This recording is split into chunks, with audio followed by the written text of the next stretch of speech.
Assalamualaikum warahmatullahi wabarakatuh. Untuk hari ini kita akan belajar unit 2, Peraturan Bilik Sains. Mematuhi peraturan bilik sains. Jadi untuk kita mematuhi peraturannya ada dalam 3 keadaan, iaitu pertama, sebelum menjalankan aktiviti.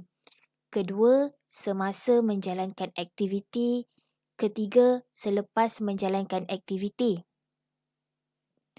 Pertama, sebelum menjalankan aktiviti, antara peraturannya adalah yang pertama, membuka pintu dan tingkap sebelum memulakan aktiviti. Jadi di sini terdapat gambar seorang pelajar perempuan sedang membuka tingkap dan telah membuka pintu.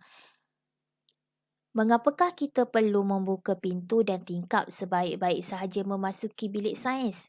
Jadi, kita perlu membuka pintu dan tingkap untuk udara mengalir masuk ke dalam bilik sains supaya pelajar tidak berasa lemas ketika belajar membuat aktiviti di dalam bilik sains tersebut.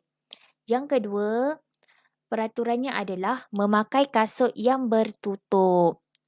Memakai kasut juga merupakan peraturan sekolah. Mengapakah kita perlu sentiasa memakai kasut ketika berada di dalam bilik sains?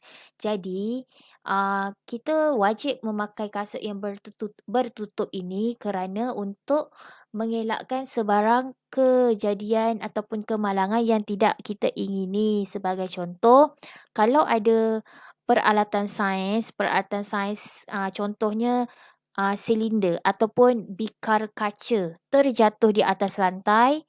Lepas tu, bikar tu menjadi serpihan kaca terkena kepada kaki pelajar yang tidak memakai kasut yang bertertutup. Jadi dia boleh menyebabkan kecederaan, iaitu kaki akan berdarah lah. Jadi kita tak nak perkara tersebut berlaku, kita perlu memakai kasut yang bertutup. Kalau kita pakai kasut yang bertutup, kaca terkena dekat kasut pun tak jadi masalah. Maksudnya kaki kita tidak akan luka. Seterusnya, peraturan bilik sains semasa menjalankan aktiviti. Maksudnya masa kita tengah buat eksperimen, tengah buat aktiviti tu, pertama kita perlulah mengambil peralatan sains dengan cermat dan tertib. Maksudnya kita kena beratur, kena ambil berhati-hati, jangan berebut-rebut. Okey. Apakah yang akan terjadi sekiranya semua murid berebut-rebut semasa mengambil peralatan sains? Kalau pelajar semua berebut, mungkin peralatan sains tu terjatuh. Sebabnya berebut, terjatuh boleh pecah. Bila pecah kena ganti. Jadi boleh mendatangkan bahaya jugalah sebab kaca tu terkena dekat pelajar, jadi bahaya. Jadi kita tak nak berlaku macam tu. Kita perlulah mengambil peralatan sains ni dengan cermat dan tertib. Seterusnya, menjaga kelengkapan dan peralatan bilik sains. Contoh dalam gambar ini, dua orang pelajar ni dia tidak menjaga kelengkapan bilik sains ni. Sebabnya tengok dia sedang conteng meja tersebut. Jadi apakah tindakan kamu sekiranya ternampak situasi seperti ini? Jadi kita perlu tegur dua orang pelajar ini ataupun kita terus melaporkan kepada guru. Seterusnya, peraturan bilik sains selepas menjalankan aktiviti. Maksudnya selepas kita selesai membuat aktiviti, eksperimen ataupun setelah habis kelas kita di dalam bilik sains, kita nak keluar. Jadi kita perlu buat menutup suis kipas dan lampu apabila meninggalkan bilik sains. Mengapakah kita perlu menutup suis kipas dan lampu apabila meninggalkan bilik sains? Okey, kita perlu tutup semua suis kipas dan lampu kerana kita tak nak berlaku sebarang pembaziran. Okey, yang tadi semua adalah peraturan yang ada di dalam buku teks. Okey, banyak lagi peraturan bilik sains yang tiada dekat dalam buku teks. Jadi ini adalah sebahagiannya lah.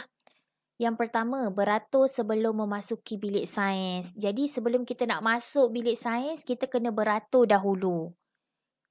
Seterusnya, memakai kasut yang bertutup. Seterusnya, dilarang meletakkan beg sekolah di dalam bilik sains.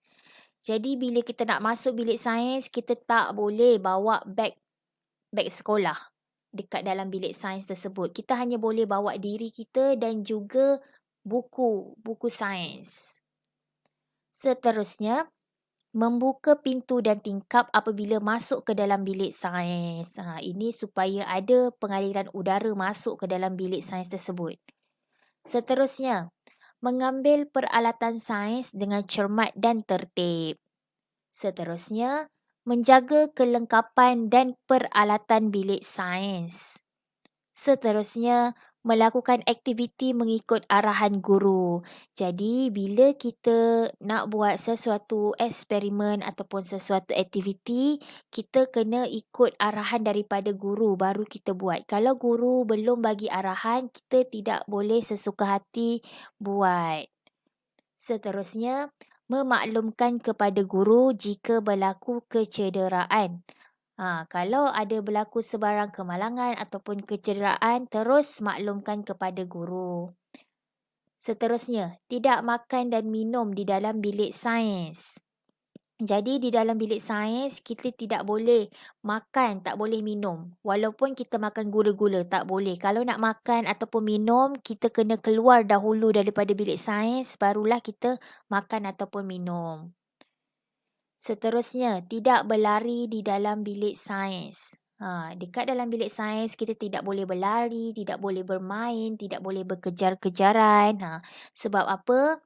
Sebab takut terlanggar peralatan sains dekat dalam bilik sains tersebut. Bila terlanggar, boleh pecah. Seterusnya, membersihkan peralatan sains yang telah digunakan. Jadi, bila kita dah selesai membuat eksperimen ataupun aktiviti, kita perlu membersihkan semula peralatan-peralatan sains yang kita guna tadi. Dan yang terakhir, menutup suis kipas dan lampu apabila meninggalkan bilik sains. Jadi sebelum kita nak balik ke kelas masing-masing, kita perlulah tutup semua suis-suis, kipas dan lampu supaya tidak berlaku sebarang pembaziran. Itu adalah peraturan-peraturan bilik sains yang perlu kita patuhi dan diikuti. Sekian saja. Assalamualaikum warahmatullahi wabarakatuh.